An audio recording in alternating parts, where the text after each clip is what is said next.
Concepts, Brad. Hey. We're going to be talking about our biggest money mistakes and regrets. Yikes. And I have some questions from Instagram and just some thoughts that you guys had. So, Brad, tell us about yourself. Wow, that's such a cliche question that I was not prepared for. Where are you from? Where are you right now? I'm in Long Island, New York. We're like at opposite ends of the country. Yeah, you're in Alafreakin-Bama, and like the bottom, about like basically Florida. Okay, so you're in Florida. Yeah, so I'm dead smack in the middle of Long Island, 20 minutes outside the city. And I'm a high school teacher, and I'm in a boatload of debt that I'm trying to get out of with my wife. When did you start? So September 1st, 2017 was the day I cut up all my credit cards and was like, it's time to go. And I think pretty much what happened was, as a teacher, my wife and I, we went back to work, and we realized that after summer of just YOLOing our lives away, that we had no money, and we make really, really good incomes. And there was no, we were the cliche, where the heck did all of our money go? And I think that's really what led me to start Googling and figuring out, like, how can I get control? Because for me, I was an overspender, not an undermaker, if you know what I mean, as far as income's concerned. So that's how I just had to learn how to like pull in the reins and like focus on, like, for me, budgeting is such a huge tool for me, because I really need to know where my money's going. Yeah, we had that. Well, we were double income, no kids, living in Atlanta, and so we never knew where our money was going.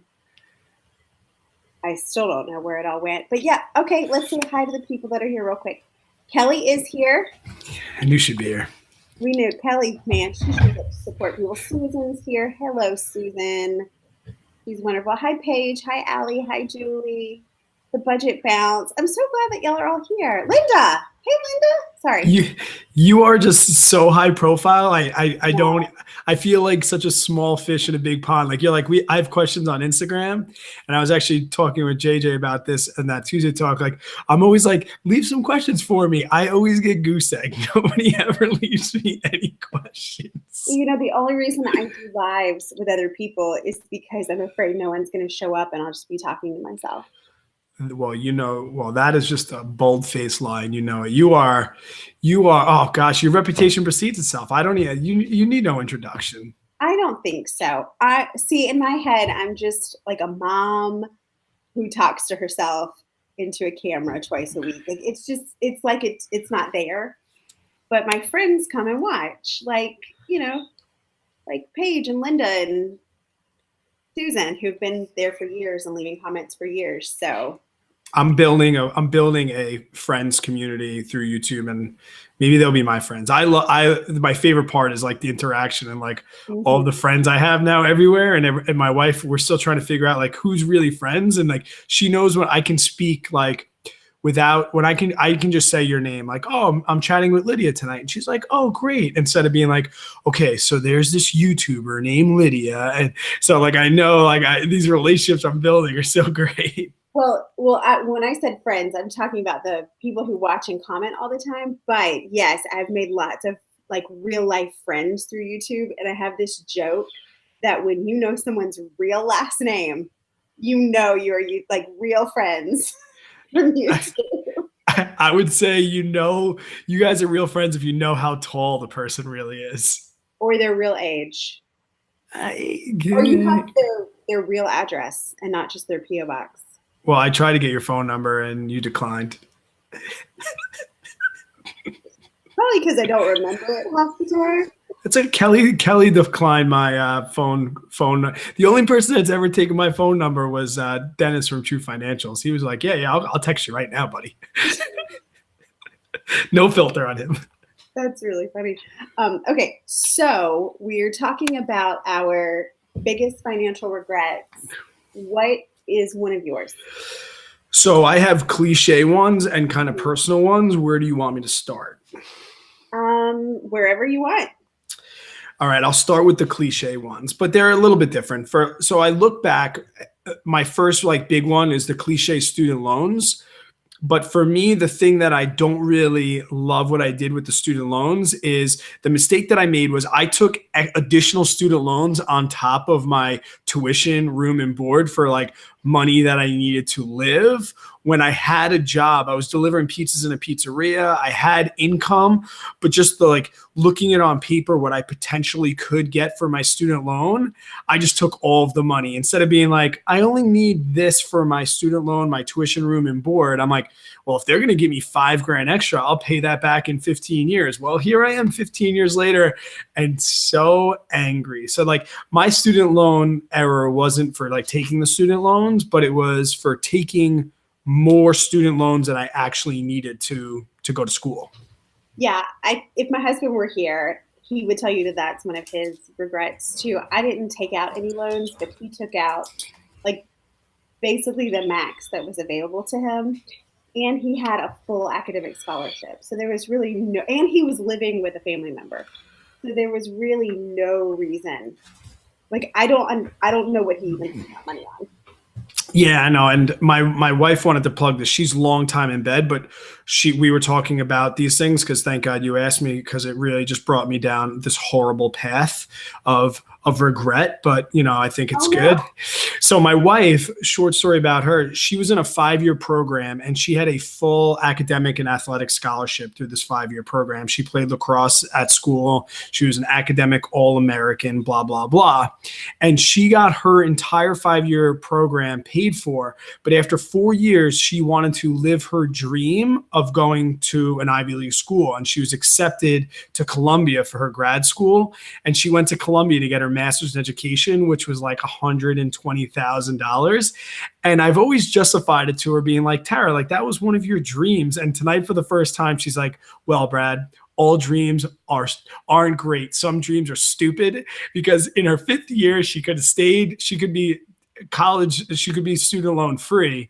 But she said that her student loan faux pas was going to Columbia when she was already set up. She had a great job. She would have done fine. So that's like that. You don't need to go to a brand name school to get a good education. Our biggest financial regret, and I've talked very openly about this, was we bought a house when we were 22 years old. We hadn't even been married a year. We had like a 3% down payment on the house in Atlanta, like right before the recession started. We still had a lot of debt. Well, my husband's student loans. We still had car payments. And no, we did not have car payments at that time. I'll get to that in a minute. Oh, so will I. But we basically had no savings, nothing. And we bought this house. And then when did we buy the house? 2006.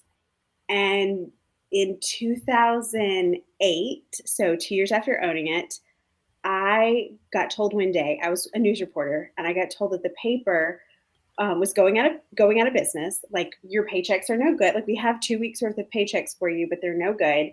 Yikes. Take your computers home in lieu of payment. And so I packed up everything on my desk. Like, I took my computer, also took like my phone and several reams of paper and a fax machine I didn't need. And drove home. And when my husband got home, I said, "Great news! We went out of business today. I have no job." And my husband said, "That's awesome, because I was going to call you earlier and tell you that we took a 30% pay cut." Oh my God. Like, his pay, it was equivalent to $7 an hour pay cut. And so in one day, we lost over half of our income. And we had a house that we had no savings. We had student loans. And by that point, we had both bought new vehicles because duh. Income, no children. What else are you going to do with money? And we ended up having to short sell that house. And It was my house story is a little bit different than that. So I was living in a house with my 2 brothers after my mom passed away and my father moved out. And when my now wife moved in, she was like, "Brad, I can't do this. This is a frat house. Like, we need to move out." And I said, "Well, we need to at least have some money for a down payment." And like I alluded to earlier, we had really, really good incomes. So instead of like doing the math and thinking about what PMI is and things like that, we just raised enough money to buy a house. And that was $20,000, which was, like you said, under 5% down. But on one side, people outside of like knowing me and knowing my income say, oh, you saved up 20 grand. That's awesome. Good for you. But the financial regret for us and the money mistake I made was we saved that 20 grand in like 4 months. Mm-hmm. So if I would have been a little more educated, I could have saved up the 20% I needed in like less than a year. Like we only would have had to struggle. Like right now I'm struggling. I'm 17 months into baby step 2, where if we would have just stayed in that frat house for 8 more months, I wouldn't be paying $450 a month for the last 4 years in PMI. It makes my blood boil. Like, I can't believe that we raised up enough money so fast, but if we would have just like sat down and talked about it, we didn't talk about it. And now I pay PMI for 2 more days. I'm done with PMI in 2 more days. $450 a month in PMI? Correct. That is insane. For like two more days. 2 more days. What? I'm sorry. I'm going to jump into your business, and feel free to tell me that it's none of my business. But why is that PMI so high? I am an open book, and I don't know how they've calculated. That's not the math I did. I assume it was a percentage of the cost of the house per what we put down. Like I said, I think I put 3% down.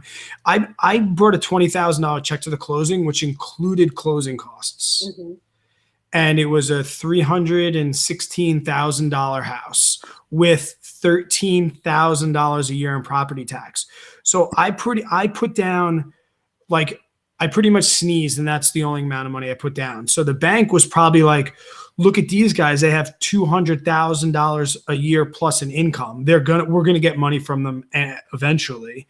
And they gave us a loan, but because of it, they're like, you're at an extreme risk with your debt to income, whatever these things that they tell us to make us think it's going to be okay. But at the end of the day, banks always win, right? So they've been winning on me for the tune of $450 for the last 4 years. That's insane. We have PMI, but ours is $100 a month. And that's still enough to make me angry.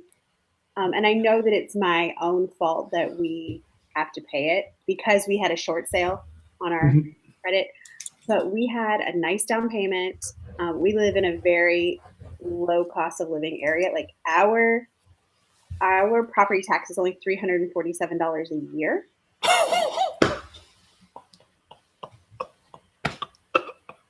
Mine's $1,200 a month. Yeah, our property tax is $347 annually. Oh, is there any houses for sale there in Alabama? They're building one across the street. It's very nice. We live like there's a beach. There's a beach. It makes no sense for our. Here's a hurricane. Yeah, here's a hurricane. Here's some mosquitoes. Touch some West Nile. Yeah. Yeah, no, aren't the mistakes that we did to ourselves the ones that really sting the most? Oh yeah. Oh yes. But yeah, I've lived with a lot of shame about the mistakes that we made and buying that stupid house in Atlanta and all of those things. But then I have to remind myself, like, if I didn't learn from that, I wouldn't be here. You know what I mean? Like, we wouldn't have these stories to share, and hopefully someone else will learn from those mistakes and not make the same ones. Absolutely. I mean, experience is, and people can learn from us, but we also, yeah, like you said, we learn from each other. And I'm about to move into another house in 2 days. I close. And because of the things that I've learned through the debt-free community and learning, like there's no question in my mind that if I didn't know the things I knew over the last 17 months of being involved in this community, that I wouldn't be just because the house needs work, for example. So instead of saving up a sinking fund over the past 7 months, we would have just put money down and then said, oh, instead of putting 20% down, let's put 5. Who cares about PMI? We've been paying PMI. We're good. And let's use what we should be using for a down payment to do all the renovations. And then eventually I would have learned and been screwed over and been so mad at myself. But yeah, no, it's I don't think there's shame involved in making mistakes because we all fail at everything, but Mhm. that doesn't mean that it doesn't sting our core. Like it's like, oh, it's just why were we so dumb? But I guess we all are at some I don't know. We all. Oh, someone says private mortgage insurance has to be paid when you have less than 20% equity of the original home price. But we put 20% down on our, Did you? yeah. That But I think doesn't it's because we had that pre-existing short sale. Oh, so they were like, all right, you might have your crap together, but then again, you might still be a dirtbag. So we're gonna take that $145 a month. Yeah, pretty much. Um, and then someone else said, when is the best time to buy a house? Well, Jen, while I own a home, I have been very forward with the fact that I don't think everyone necessarily should buy a home. I don't think home ownership is a fantastic investment. And so, what I say is if you're going to stay somewhere for at least 10 years, if you have at least 20% to put down, and if you're in a job situation that doesn't require flexibility. Yeah, for me, as I rented for a while before I bought this house, and there was really no difference in the quality of life whether I rented. For me, having animals is definitely a benefit to owning a house with a yard and things like that. But it's one of those things now that when I tell other people, it's one of those things you don't want to hear. Like, you should not own a house unless you could put 20% down on that house. And for me, it's as simple as that because you can make different decisions later and go back and pay more towards your mortgage, this, that, and the other thing. But like to get rid of my PMI, I'd have to refinance my house and go through all the closing costs again. And it's not even the 20% number. I think it's the maturity of saving up 20% and like really feeling a value. I mean, when we were told when we were kids, when you buy things, you value them more than when your parents buy them for you. And I feel like when you pay PMI and you don't put 20% down, I feel like you kind of like beat the system and you don't appreciate it as more. This Mhm. house that I'm going into now, I'm like, I'm putting down over $85,000, and that really makes me appreciate it so much more than when I bought this house and just put like 10, 15,000 down. Well, we are now on a plan starting in August because we're having a baby in July. But You're in and out with the baby talk. we are going to pay off our house. Our house will be paid off by December 2022. Yes. We're starting in August, though. We haven't started yet. Well, So I mean, the house. What do you have? Like 16 kids now? How many kids you got? 4 million. Mm-hmm. 4 million. Like four. You should start your own sports league. I could. I mean, this will be my fourth. Fourth. If I have another one, I could have a basketball team. At what number kid, if you've gotten there already, is it just like it's just another kid? Well, no, I mean, this is my last baby, but I've heard that. well, no, I mean, it really, it really is. I don't know. Three was rough. Like the transition from two to three, that was rough. But one of my dearest friends has 8 children, and she said that four is like riding a bike down a hill. Like it's just Yeah, because I mean, I feel like when Tara and I got married, everybody that was married had kids. Like, when are you gonna have a baby? You have to have a baby. And then like, not so many people told me to have another one. Like, people weren't so excited for us to have two, and nobody that has three or more is always like, oh yeah, definitely five's the perfect number. Go for five. some people can do it, and maybe I'm one of those people. But I'm old and I'm tired, and so this baby is the end for me. All right. So somebody said, hold on, we had a question. Do I still keep chickens? Yes, I have 24 hens. And Jeannie from Little About a Lot says 4 kids is amazing. So thank you, Jeannie. That is affirming for me. Oh, I'm not saying that. I'm sure because everyone that I know has multiple kids. They love it and they love Yeah. being a parent, but they still like give you the look sometimes, like yikes. It's loud. My house is very loud. Our neighbor came over one day to bring me something, and he was in our house for about 30 seconds. And he was like, all right, I got to go. It's too loud. And I don't even hear it anymore. Okay. So let's take some comments from Instagram. I asked people what some of their biggest money regrets were. Okay, And the one that popped up the most, you want to guess? cars. Student loans. Yeah. Student loans. It takes you 4 years to get a degree that you may or may not get a job out of, and then like 25 years to pay it back. And it's one of those things too, as a high school teacher, that everybody promotes it in the It's whole your whole predatory. schooling. It is Like, predatory lending. and it's like even the guidance counselors, like I'm like, oh gosh, why are you telling kids that? Yeah, no, student loans. It's if you can avoid student loans, you've beat the entire system. Pretty much. It's yeah, I it's graduated loan free because my parents participated in a savings program, and my parents didn't have a ton of money when I was growing up. My dad's a social worker. My mom's an elementary school teacher in Alabama, so it's not like we had heaps of cash to play with. But they, were diligent in saving, and then I had scholarships, so I didn't have to take out loans. If I had just stuck with that, like I don't have debt mindset and not been an idiot. Somebody said that they regretted taking out a loan for someone else and ended up paying it for them. oh, co-signing. Yikes. Yes. I don't have any personal experience. I know that my grandmother co-signed on one of my student loans, and she would call me if it was one day late. Brad, this is grandma. You gotta pay your loans back, dear. Pissed off Nana. But no, I've never. I was at a time dumb enough where I probably would have co-signed for people on things, but like we just refinanced my wife's student loan. I didn't even co-sign on hers. Not even on your own wife. Now who know? You never know these days. This one made me sad.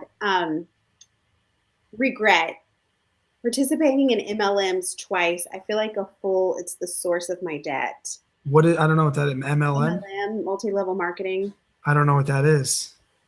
basically pyramid scheme. I know that there are some MLMs that aren't, Oh, but when you buy products and then you have to sell them, and did y'all have LuLaRoe down there?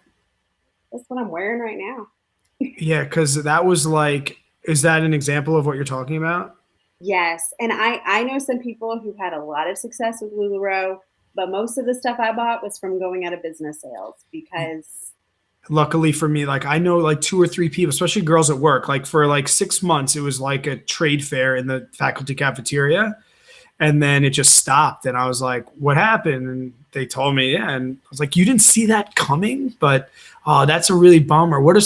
I feel like, not to sound like that guy, but I feel like that happens a lot with like women and stuff. Like I feel like they prey on women that are like stay at home, like, oh, mhm. you're home, you don't have a lot of time, let's sell makeup, or oh, you're home with a lot of time, let's do this. And those are brutal. I don't have any experience with those. There is a fantastic podcast called The Dream. It is very well produced. It's produced by Stitcher, and it is very news oriented. And that's something that they talk about is the amount of these companies that go after women. And it's just that thing that, you can be a mom and you can sell these Yeah. products while your kids are napping, and then these women incur thousands of dollars in debt. And I know that there are some MLMs that it doesn't work that way. You don't incur, like, you don't have to buy a big package. You don't have to do a whole lot of things. But you know what? It's a different topic for a different day. Okay. I get a little like, don't take advantage of women. Like, don't. No, I can imagine. Like I said, and I didn't know what that means, but now that I'm thinking about it, that's the first thing that came to mind. Like, yeah, they go after these certain things. I don't know the structure. I assume like what you have to buy into it or give them a certain percent. It's just, yeah, no, pyramid schemes are no bueno. Mm-mm. Well, no, I'm not gonna talk about it anymore. Sorry, I was about to start. I get fired up. I am gonna do a video about it. Another one, putting money into unnecessary home upgrades instead of paying down the mortgage faster, which is what we were just talking about. Hmm. Opening an Alaska Airlines card for a free ticket. I had a JetBlue card. Did you get a free ticket? To be honest, I hate to say this, but we actually did really, really good with flight points. And the reason we cut them up is because they definitely made us spend on things that we wouldn't spend on. Like, oh yeah, get this offer 3 times the points if you join this wine club. I'm like, I like wine. So it definitely, that's why we cut them up, because it was really tempting for us. But we traveled a lot and we never paid for flights if they were for JetBlue. So I when people come at me and they're like, "Oh, you got to use credit cards for the reward points," I'm like, I understand why you do. I just like I can't walk into a room if there's cookies on the table and not eat a cookie. Like I can't have a credit card and not overspend. Some people have that self control. I don't. I don't either, which is why I don't have any. But Delta has a debit card rewards program. Really? Yes, I have a Delta Sky Miles debit card, and I've earned free flights via my debit card. That's how we flew to Yellowstone a couple years ago. What bank do they use? SunTrust, and I think a few other banks too. Oh, interesting. I'm writing that down Hmm. because Yeah, I I've can. had it for like 7 years now. I got it after I cut up my credit cards. And Yeah, by no. cut them up, I mean they were maxed out. Cut them up. So I avoided credit card debt. Like I said, we were like a zero balance kind of people, but that's because we had the money to pay for the overspending that we were doing. So it wasn't like we had zero balance because we used our credit cards wisely. It was we had a zero balance because we had a pretty good income and we could pay for all the stupid things that we would have just used our debit card for if we didn't get the flight miles. Oh, Modern Budget Curls here. Hey, girl. Oh, and Frugal Freaks. She says the Dream podcast is such a good one. She has the best podcast recommendations. So Like, oh, Aubrey. I know I collabed with her last week. She's wonderful. There were a few questions in the comments. Let me scoot back up. People actually show up to your lives. This is fantastic. Well, it's because I threatened them. No, just kidding. I have two more money fails though too, so you better let me get to them. Oh, I've got a couple too. What are the budget changes when you add a new family member? Not many at the beginning. I mean, babies don't really need a whole lot. Diapers, something to eat, and a place to sleep. And if you already have a kid, then you probably have a place to sleep, and you just have to worry about the other two. So that answers your question. For me, it's like, not to sound first world problems, but I come from a really, really big family. Avery just had her first birthday. We actually like did the math. Taking daycare out of the equation, we spent like $60 on her in the first year. And I still have yet 13 months in to buy a diaper for her. I've had to buy nothing for her. My wife's baby shower was so intense. I almost need a storage unit. And she just moved up to number 4 diapers. And I'm like, oh man, nobody would have got us 4s. I got like 17 packages of 4s. So it's like, for me, I got really, really lucky. And if another baby comes along, like you said, a lot of like, I was just painting my daughter's room in the new house. I'm like, if we have another kid, if it's a boy, are you cool with this pink? She's like, nah, they won't know forever. We'll just paint it again. But yeah, I don't think we'll really have to re-budget that much. My wife nursed. We were very fortunate to be able to do that. Saved us a heap of money. And then I got really lucky. But I think next time I'll just have to, I feel like my friends told me before they had kids that kids aren't expensive. They're just a reallocation of money. So like any money I had to spend on Avery, I was just spending at the bar before she was born that I can't go out and spend money on now. Yeah, and if we had to pay for daycare, it would be a whole different ballgame because I work from home. And I mean, that's hard. Like I bust my butt to earn a full-time income from home, but we still don't have to pay for daycare. And like, for example, 2 weeks ago, everyone in my house had a stomach flu and I was able to stay home. I didn't have to call a boss. I didn't have to worry about sick leave or anything like that because we're just here. I just had to shuffle my work stuff around when everyone finally quit vomiting. Can I ask you a selfish question off topic about that? Because my wife was talking about like staying home. Do you have to like switch on and off like mom home during the day, taking care of the kids during the day, and then like mom at night? Like my wife is so like worried about like getting burnt out from being a mom all day that she won't enjoy like when I'm home and like we're doing family time. Like she's afraid of like the here, Brad, you're home from work. I've been with the baby all day. Take the baby. I go lay down for 15 minutes after my husband gets home. Like I have to reset. Like I kiss him and then I'm like, see ya. And I go and like for 15 minutes and then I come back out and yeah, I have to have a little bit of Right. a So, but it's break. just but it's a quick reset, and that's what works best for you. Yes. It took me a while to get there though. But I'm also just not like I'm not type A, and so a lot doesn't bother me. Mhm. Like what my house looks like, how loud it is, and I think that that kind of helps. Okay. You had some other mistakes you wanted to get to, and I have a couple. So, I think the one I think that we can both talk about is um, just literally just before we heard about Dave Ramsey, we had two paid off cars that were quote unquote old, and we sold off, well, traded in two paid off vehicles that were running perfectly to buy new vehicles because we wanted that quote unquote upgrade. Hmm. And with we get a lot of value out of the truck that I bought because we drive on the beach. We do a lot of camping, four-wheel driving. But like my wife's car was just like, I guess a little like husband envy that I had a new car, but she had a perfectly operating Toyota Corolla. And the worst part is the guy down the block bought it and it's still running perfectly on the road. And we're like, why did we trade in perfectly operating paid off vehicles to bring in two car payments? Yeah, I had a wreck. I had a paid for car that my parents, like it was one of their old cars that they gave me to drive at college. And then I was in Atlanta and I was driving home from work one day and somebody ran a stop sign and hit me. And rather than just, Brad, I think I muted you. Are you okay? I'm good to go. Yeah. Rather than just take like the insurance settlement and go buy a used car, I decided, oh, I need a new car. But then because we're stupid, we didn't even use the insurance settlement as a down payment. We didn't even put a down payment on the car. We financed it for 6 years.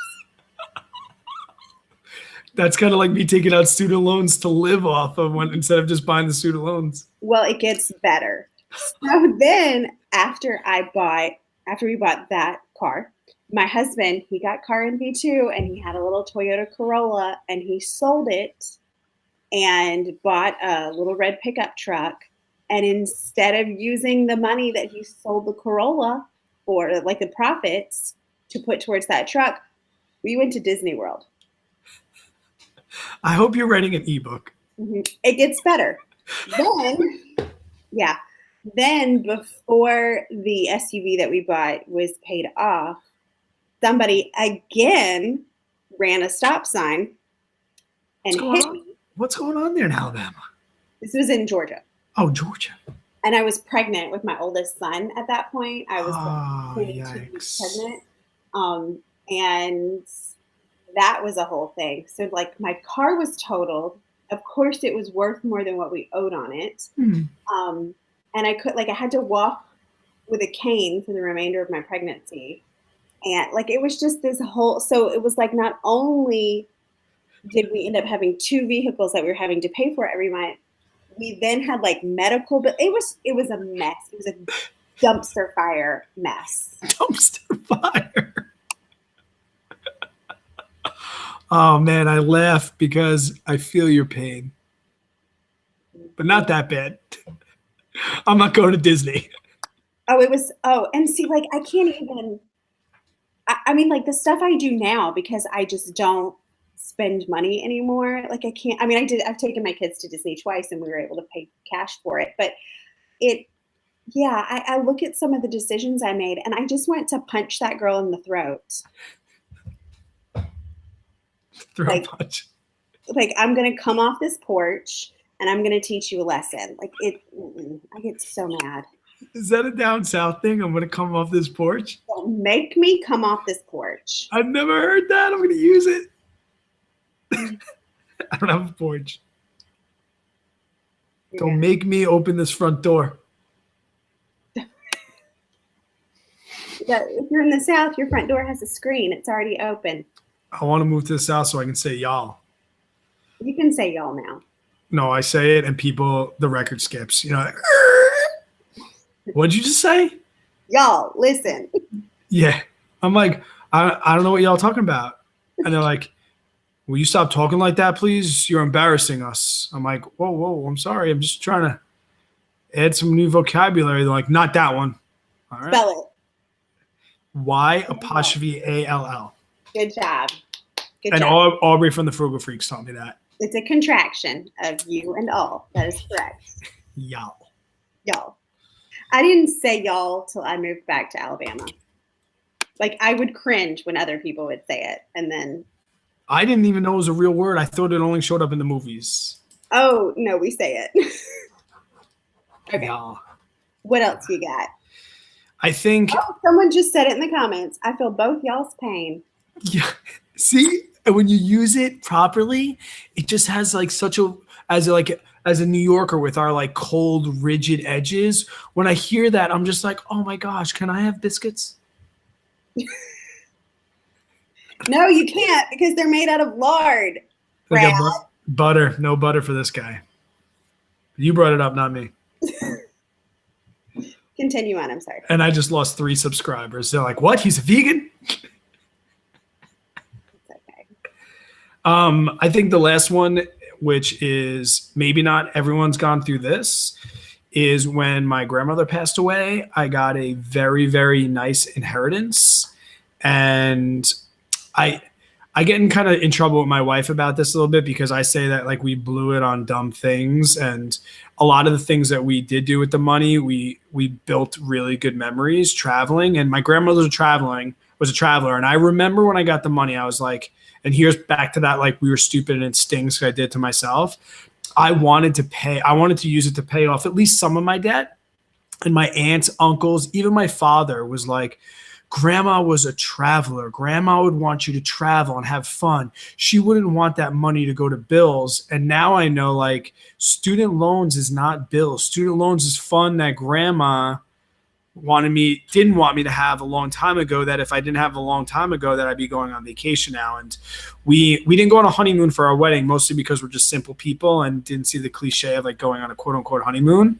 But in that year after we got my grandmother's inheritance, we went on a lot of long weekend vacations that we probably wouldn't have taken. And I knew in my gut that I was getting this large sum of money, and I had this lot, especially because she was the co-signer. So that's kind of like what made me think about it. Like, oh, now grandma never has to get a phone call again. Let's get rid of that. And my broke family was like, she would want you to travel. And now, unfortunately, I'm going to be getting an inheritance from my father passing away in November. And people are already starting to talk around the family, even with my younger brothers who aren't really as educated on the subject as me, like, oh, what are we going to do? Where are we going to go? We should all go on a ski trip. And I'm like, guys, you know me, spreadsheet brother Brad is probably going to be paying off debts with that. And they're like, get out of my face with that. Get out of my face. But then again, I'm the one that's a little bit older and they're vain. But, you really got it. I did a video on it. You really have to be careful with inheritance and obviously spend some if it's going to create memories and be a legacy for other people. But like, you really need to sit down and let that mourning process. Like, I literally got the check like 2 weeks after she passed away. And I was sad. And I was like, I'm going to use this money. I'm going to YOLO with grandma. And then 10 years later, I'm like, yeah, I'm YOLOing with my $3,500 worth of minimum debt payments every month. Now, for those of you who don't know or you have not subscribed to Brad's channel, I highly recommend it. And he has some videos that are just very real about financial planning, end-of-life financial planning. And I know that that's not something that anyone wants to think about, but my husband and I have lost a parent, and we understand what that process looks like. And it is better to have those conversations now and to have as much as you have planned out now, because it's a compassionate way to care for your family. Yeah, I mean, the video the video that I just posted, well, not just now, it's been over a month, was, how much a funeral costs. Because when my mother passed away, my dad just took care of everything. But when my dad passed away, I'm the oldest. So there was a lot of cost things. And then when I asked the funeral director, like, a breakdown of the costs, he looked at me kind of like, you want one of those? Not because I was crazy, but because nobody ever asks. And to be honest, that video actually got demonetized, I guess, for having funeral in the title or something like that. But, I did get some amazing feedback on that video, and it definitely at least gave people the idea and the knowledge of knowing that they are allowed to ask. And I made it quite clear in that video how important it is really to know, what your loved ones want, because the funeral process for my father was made so much easier because we had those difficult talks early on that, like you said, a lot of people it's hard to have. I actually talked to my parents about it yesterday. They went and got their wills done and had everything completed, and they were like, here, sign here, here, and here. This is what we want. This is what we want you to do after we die. And I mean, no one wants to think about it, but you're going to die. Everyone's going to die. Right. And it's just best to go ahead and have those conversations. My husband does not like talking about it, and I am gross. And I don't mind talking about weird, morbid things. Me either. And so it makes him really uncomfortable. And I'm like, when I die, I want you to do this, this, and this. And he's like, not listening. But yeah, no. Have that conversation for us too, and I think a lot of people can have this, especially with talking to parents. Like, we'd be like, Dad, I don't want to have this conversation, and he's like, well, the worst conversation is if I outlive you. Mm-hmm. So let's have the one where the father dies before the son that does, because it's the lesser of the two evils. And when he put it like that, it became a lot easier. But then too, like, he gave us some insight that we never would have thought of. For example, like, my dad wore a long sleeve t-shirt that said Montauk the End, because he was like a beach guy, and like, he didn't want to wear a suit, and he didn't want to be clean shaven. And like, these are things that, like, cliche society would have been, I would have had to find him a tie, because I don't think he had a tie. But, there's good that comes out of those conversations too, because when he was there in his long sleeve t-shirt, just looking like he just came off the beach, it was like really, really rewarding and awesome. But watch what you do with your inheritance. I digress, but that's, you can really regret how you spend. Sometimes even just, and maybe you want to go on vacation with the money, that's fine. But I tried to make it a point in that video that, like, let the mourning process come down, and don't think of it as like new wealth. It's not new money. It's not, let's go buy a car, because the car payment's going to be there after that inheritance runs out. Right. Well, yeah. And there's so much to process through. I did a video on times when you shouldn't be spending money. And one of them was when you get a new job, when you first get married, when you have a baby, and when you are in a grieving process. Like, those are times when we just, like, reason goes out the window, and we spend in order to comfort ourselves. And so I think that already exists. And then when you have an inheritance on top of that, it's just easy to spin out of control. Yeah, no, I'm thinking about, like, all of those things that you just said when you shouldn't spend money, and I could not agree more. When did you release that video? Oh, it's old. Can I remix it? Sure. You can do anything ever that you would like to do with my videos. Just anyone who watches one of my videos and wants to make a video similar, you have my blanket permission, because none of this is a new concept or idea, right? Like, we're all just putting our own unique spin on it. And I'm not one of those, you're copying me. Like, we exist to help each other. I would love it if I was important enough where people started copying my video ideas. Like, if somebody called me and they're like, Brad, did you see that Lydia, she copied your title, your thumbnail? I'll be like, yes, I'm on Lydia's radar. Let's go. Come on, 2,000 subscribers. Yeah, I did have some. Well, you just got one. Jen just said she went over to your channel and subscribed to you. Jen, thank you so much. I appreciate it. Thank you. Welcome aboard. You're going to love her. She leaves great comments. Enjoy the ride. I love my people that watch, and, like, the regular commenters. And if I don't hear from them for a while, I start to worry. Like, I told Jason that there was someone, I hadn't heard from her in a couple videos. I'm like, I hope she's okay. I feel the same way. I wake up every day and I drink my cup of coffee and read the comments, and I'm like, ooh, what's so and so gonna say today? And I don't see it. I'm like, oh, maybe they didn't like this one. And then I check again at lunch, and there they are. I'm like, sweet, they're back. And then do you have a resident troll that you're like, Yeah. oh, I hope they're okay too? Yes, Someone tell the me other the other day I posted thanks for the comment and your continued constructive criticism. I just say, bless your heart and have a great week.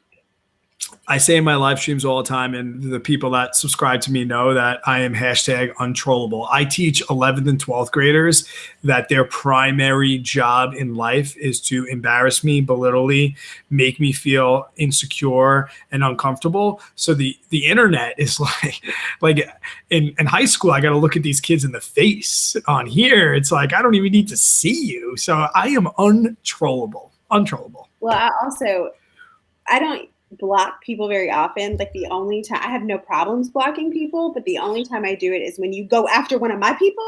Like if Yes. somebody is if someone has left a heartfelt comment on a video and then you start trash talking them, like say what you want to me. I chose to put myself out there. Well, we talked about that on our Tuesday talk. If I can plug myself, the video that we did together, we talked about that, and like you can come at me all day, but if somebody wants to leave feedback or an alternative perspective and you bash them for that, bye-bye, see you later. Like, do not comment. That's in the same in my classroom. Like if somebody asks a quote unquote dumb question, another kid giggles, I light them on fire.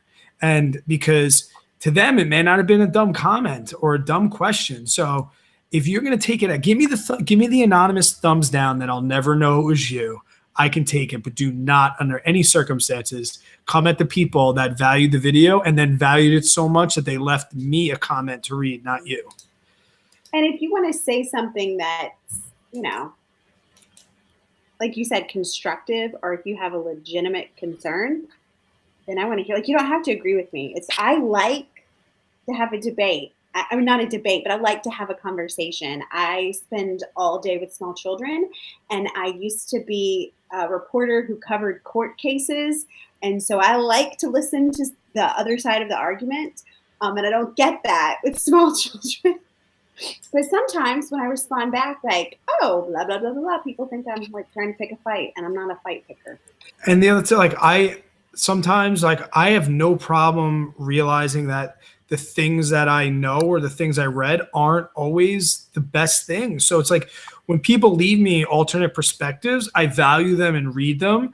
And like there's a common misconception, like just because I don't agree with you doesn't mean that it's wrong. And so there's been times where people have wrote stuff down that I just dismissed and then like thought about it and went back and actually applied. But like, and I just, I babble, but you are right. Like, do not come at my 1,956 subscribers, because I will block you, because I would rather them be a valuable part of my life and feel comfortable commenting than have you troll them. Oh, I've had to close the comments on one of my videos. Like it's my most watched video. Diaper Genie? No, not Diaper Genie. That was because of perverts. Like 7 frugal habits that people do daily, because for some reason that video resonated with people and they were like pouring their heart out. And then it got shared on Reddit, and Reddit is a blessing and a curse. Yes. And it was just, no. That word frugal, everyone's taking advantage. I feel like I got to put frugal in my titles. You do. There you go. Even if it has nothing to do with the video. Frugal Brad. Frugal Change the name. Frugal vegan. The frugal vegan. That people might actually like that. Stop saying it. I just lost 10 subscribers. You're not on your own channel, so I'm losing them by proxy. No, they're so mad at the word vegan that they're leaving this to go to my channel. I have the opposite, because we keep chickens and people think that's horrible. I'm like, well, if you knew how well cared for my hens were. Yeah, I'm just going to leave that alone. I'm just saying, like, if you knew how loved they were, roaming about out there on their 1 acre in their chicken condo that's I'm nicer sh- than my house. I'm sure they live a wonderful life. They do. Anyway, okay. Well, we were, then it got weird. Can you talk about the diaper genie comments real quick? Okay. So I put out a video about how to hack your diaper genie, like how to use a Dollar Tree bag to fill your diaper genie, so that you don't have to keep buying the $13 roll of bags. And most of the comments were like, "That's so awesome! Thank you for showing me. I'm a mom who uses her diaper genie." And then apparently there is like a diaper subculture out there that I was unaware existed. Yep. Oh, also, I'm single-handedly destroying the planet for not using cloth diapers, which I used to use, and I did a video about why I don't use them anymore, but no one bothers to educate themselves before. Because unsanitary? No, I had postpartum depression with my second child. Okay. That was so severe, and it was we didn't have we didn't have a laundry room in our house, and it was just like I can either feed my children or wash these diapers one more time. Right. So something I happened. remember the diaper genie is funny though, because if for the people that don't know, when I first learned about your channel, the first thing I do is I go to their most watched videos, and that came up, and I just had my daughter, and I'm like, I have a diaper genie, and those things are really expensive. So I watched the whole video, and I wanted to drop down to the comments and just thank you. Like, I have a diaper genie. I go down to the comments, and they're disabled. I'm like, what the hell's going on? Why would you disable that? And it wasn't until we got to speak about it later that you're like, people got weird on the diaper genie. Weird. It's so weird. And then I get a lot of like, you have pretty teeth. I'm not strange. I'm a dentist. No, you ain't. Somebody suggested that you change your name to Frugal Footsteps, Brad. Footsteps. I am in the market for a name change. Really? Yeah. What's wrong with Baby Steps, Brad? I think my wife wants to maybe get involved in doing some videos as well, and she's not Brad. It'd be weird if she were. My last name is Finn. We were going to do the Frugal Finns, but then out of respect, that's too close to Aubrey's channel. Yeah, and they all do kind of run together. That's why Yeah. That's why. And the other thing too is, like, as I'm going along with my journey, like, I don't want to be. I love being the Dave Ramsey follower, but I don't want to be the Dave Ramsey guy. No, I know. And that's why, I mean, I love talking about how to save people money, and I will always do that. But I have kind of branched out in the other areas because I too.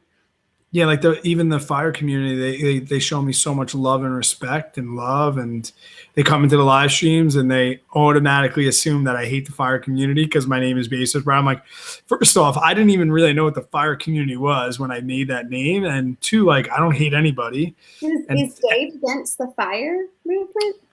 I think there's definitely some conflicting positions on, financial independence and financial freedom.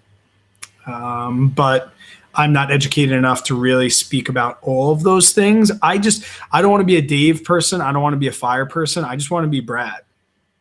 I want to be Brad. That's it. Yeah, I understand. I mean, if I had enough self-confidence to be Brad Finn, like you're Lydia Senn, then I would do it. But I'm not as strong as you. Okay. I can't I can't live on just my name yet. Okay. I don't know how to respond to that. I'm not weird. I'm a dentist. You're okay. And on that note, kids. All right. We're going to wrap it up. Oh, we've got a lot of questions about the fire movement. I don't know, y'all. I know. I said it. I'm sorry. I said it. Financial independence, retire early, correct? It's an acronym. Correct. JJ, is that what you do? Are you a fire person? JJ is a fire guy. and a damn good one. He is very good. And then JJ, I didn't know he was in here. He dropped the mic on me before when I was trying to like give both perspectives. And I was like, oh, that's cute. I wish I was 27 and believed all those things. And he goes, what does being 27 have to do with it? I'm debt free. Are you? I was like, ooh. Sorry, I just wanted to check out his channel and I subscribed. Oh, he's a project engineer. He is you didn't see the Tuesday? He was my Tuesday talk today. You didn't watch it? I haven't. No, dude. Please do. I will. He made me cry. On the internet? We got so deep in conversation at the end. No. He is a stand-up dude, JJ Buckner. I highly recommend the follow. Oh, well, Kelly's on here too. So Kelly is like, I will do anything that Kelly ever asks me to do. Did you see the video that she posted with Jamie yesterday? Oh God, that was the cutest thing I've ever seen in my whole life. On her channel? Yeah. I didn't, and I watched like 3 of her videos today. I was trying to watch them while I was holding the baby, and he kept like trying to pet her cat through the computer. Yeah. It's really cute. Okay. All right.